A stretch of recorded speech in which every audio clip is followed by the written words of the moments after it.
Coming up next on the Jeff Crilley Show, you'll meet a bright young CEO of a company that's been around for 129 years. It keeps reinventing itself. You'll hear his incredible journey just ahead.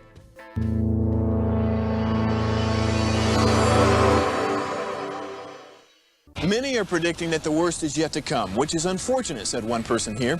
Until now, they've enjoyed the reputation of being the nation's icebox. Watched a burglar in his home this morning by webcam. As a journalist of over 25 years, stories are what make my world turn. Reporting live from the Dallas newsroom tonight, Jeff Crilley, Fox 4 News. But in 2008, I took the jump from my familiar life and started a PR firm from my home. We're talking about anyone with a camcorder like the one I'm using becomes a television network. We started slowly growing the company, and we now have over 100 clients, and we've branched into the world of live digital broadcasting. I now own 8 different TV studios and have a huge team, and the stories that I now get to share are sometimes the most important of my life.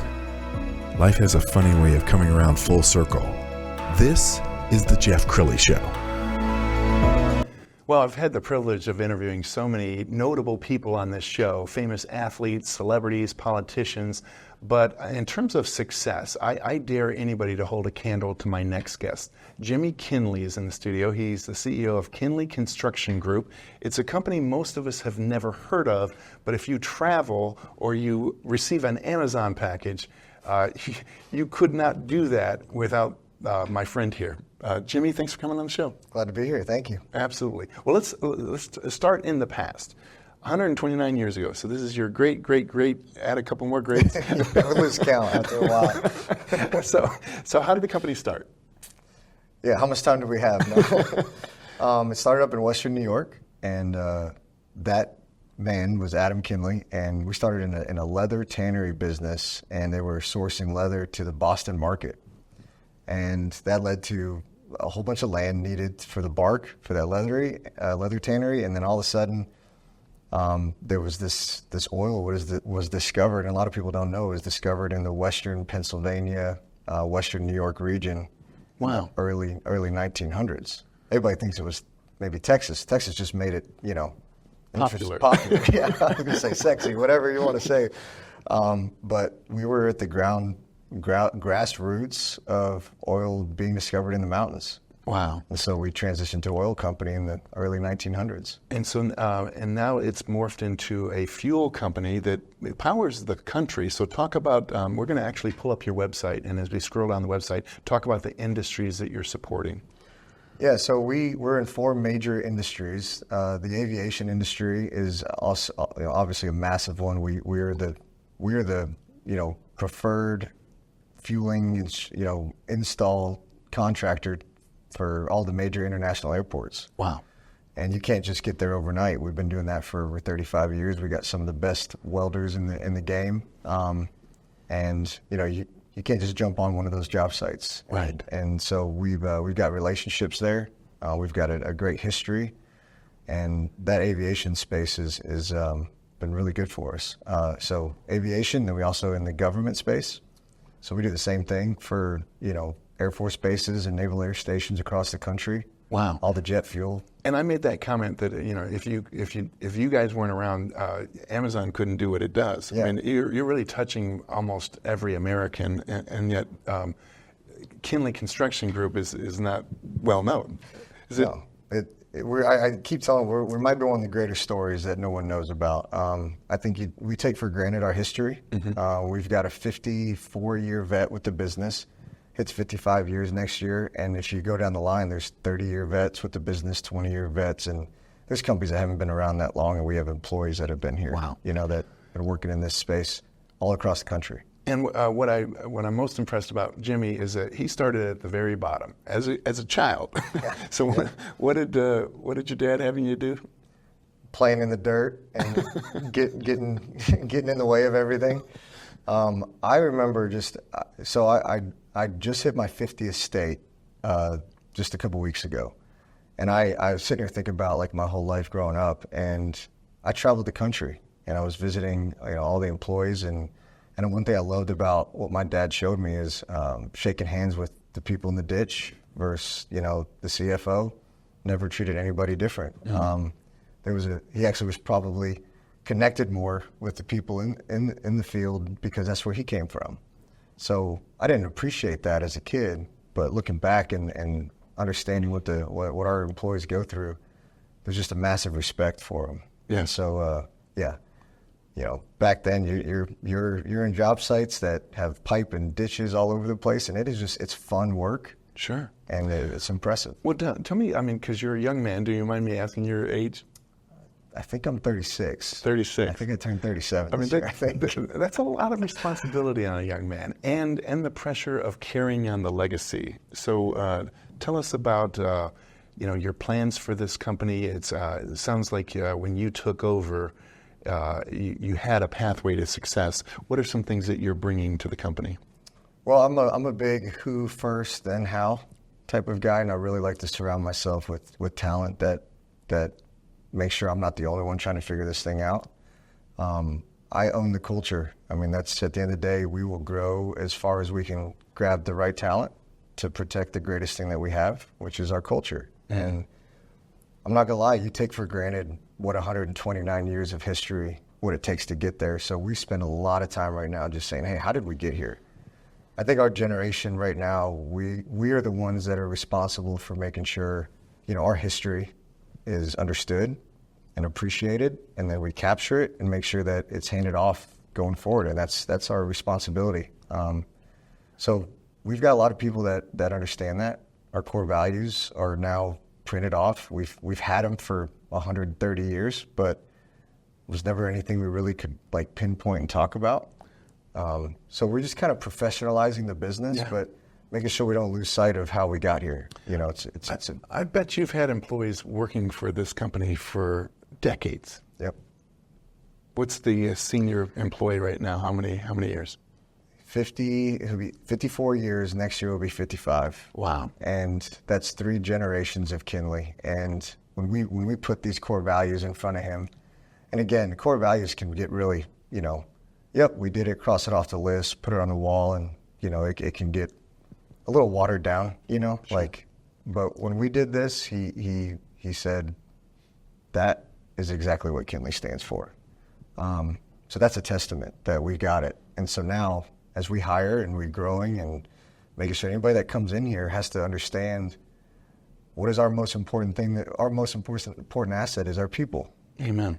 And so how do we make sure we got a business that understands that? I love that. And I think one of the cornerstones of your company is giving back. And so you have this amazing nonprofit that you set up. And I want you to set up this video that we're about to roll of a Batcave. So tell us about the nonprofit. So my good buddy, Brian Grossman, he reached out to me. I was in one of those weird spots in life. I said, what am I doing? Where am I going? What's my why? Yep, I can build projects and be a project manager, but I was missing that thing, and then I had my first kid, and it's like, oh, wait a second, now I've got to start paving a way for my kids to understand there's more to life than this. And if we're not tied to something that's, really bigger than ourselves, you can get lost. So that's when Brian, he called me and he said, hey, listen, I've got this tie to Make-A-Wish, and I'm building playhouses, and I can build those all day long. I need some help setting up a business, and I think you know something about that. So let's put our heads together. And he said, by the way, I'm building this Batcave.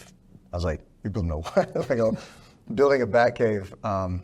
So I went there and I actually saw it and was a part of that reveal of this video you're going to see.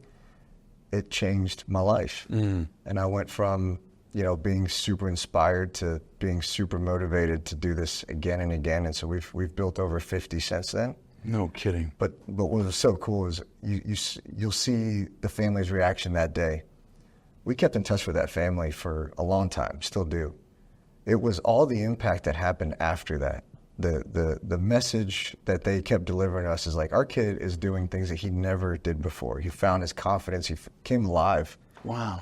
Playing with kids in a playhouse is like something we all can just sort of connect with, It was so good. I got chills. Okay, without further ado, here's the video. North Texas teenager getting the wish of a lifetime granted today, his very own Batcave. Yes, folks, that's right. It's all thanks to Make-A-Wish North Texas. Yono Gavino showing us the real big reveal, and it's all new at 10. Here in the Newlands' backyard, a surprise has been under wraps for weeks. Brian Grossman led the team that built Tyler's Wish from the ground up. It's the greatest thing in the world, and I just can't wait to see the look on his face. We're all so excited.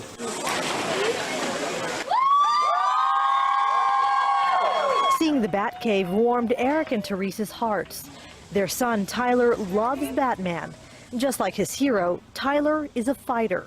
The 14-year-old is battling a neurological disorder. This is what you wanted? Yeah. Waiting in the shadows was Tyler's hero. I just love that people have been so nice to him. The Batcave has all the tools to fight crime and the Texas heat. There's air conditioning, Nerf guns, a TV, and a bat signal. The cave comes with keys. It was custom built for Tyler and his needs. There's a ramp for his wheelchair, lights Tyler can reach, and a table that raises up and down. A surprise worth waiting for. They had the tarp up for the last 3 weeks since they started. We told Tyler that they were building a storage shed for the lawn equipment and that the tarp was up to keep everything from the construction site out of the pool. But Dad wants the shed. Dad's shed will have to wait. We're just overwhelmed by the generosity of the community. Thank you, all of you. And thank you, Batman. Thank you. Here's true inspiration. Yona Gavino, CBS 11 News. Wow, what a powerful story. And that was done some 8 years ago. So tell us, give us an update. Yeah, so Tyler, the other morning they said they heard the back door open up and they're like, well, what is that? I mean, who was coming inside of our house at 7 a.m.? For the first time ever, Tyler was exiting the house on his own. He was getting in and out of his wheelchair on his own. And they said there was just this new life that I think he found by having this thing that was now his. He loved it so much he started sleeping out there. They had to put cameras out there to make sure they check on him. But got super independent, and then he started having his friends over, and the way. I mean, again, this is how we grew up. Yeah. Interacting with your siblings outside, building playhouses. That's really cool. We've got a gallery page from your nonprofit site, so let's go ahead and scroll down. Yep. The different projects that you've worked on. And so how many do you think you've done? We've hit 50. What's really cool about this is how many people are now involved in it. Make-A-Wish has adopted this internally now. They see that construction is a big part of their expense. Yes. And so what Brian's done is he's I think they started a whole organization within Make-A-Wish now where he's gathering all his contacts. We're all putting all of our resources together and saying, hey, there might just be an electrical job.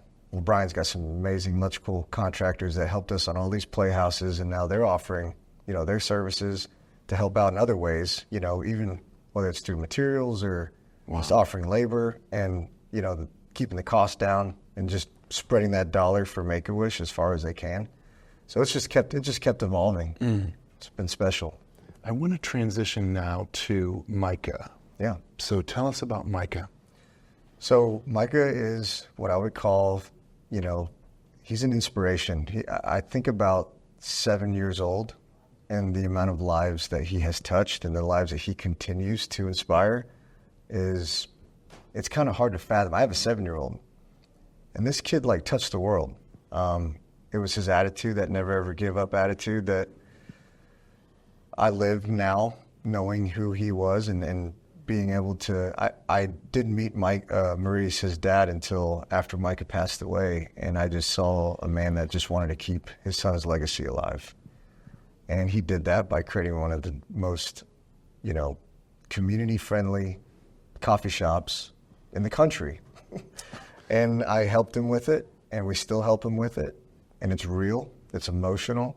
They don't teach you this in business school, but when someone walks in and they've had a day, and they're wearing their heart on their sleeve because, you just have a day. Whenever you lose a son like that and you deal with tragedy, and to be there with him through all of this has opened up my mind that you have to have a why that is bigger than money, and when your why is this big, keeping your son's legacy alive, put a wall in front of that man and he's just going to plow right through it. So, my journey, finding people like Maurice, finding people like Brian that have a why that is just, there's nothing that's going to stop them from doing what they need to do.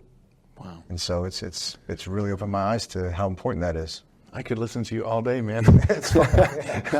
In the last 2 minutes, I want you to look into that camera on the left and talk to the person who is also searching for a why. And what do you want to say to that person?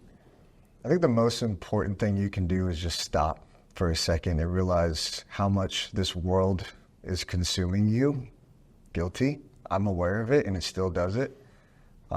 There's so much this world has to offer. Everyone talks about work-life balance. I could tell you, your work should be where life is injected and shared. It doesn't have to be, this job that, if you're there for a job just to collect a paycheck, that's not the right place to be. There has to be something more than that. And good companies have figured this out. Good companies make a lot of money without having that at the forefront, but I can tell you the long run, it's not worth it. It's changed my life. I see things different. I see people different. Patience has entered the equation. Even bad days are seen as a chance to learn from it. So your whole just attitude towards people, towards your business, it creates this long-term, real passion to be a part of something bigger than yourself. People feel that. People will adopt that mindset, and then you get a whole company that believes in that and feels that, then you become unstoppable. Wow. You're my superhero. We're gonna end with his website, which is kinleyconstruction.com. The great Jimmy Kinley. Thanks for coming on the show. Oh, thank you. Appreciate it. That's it for now. We'll see you next time.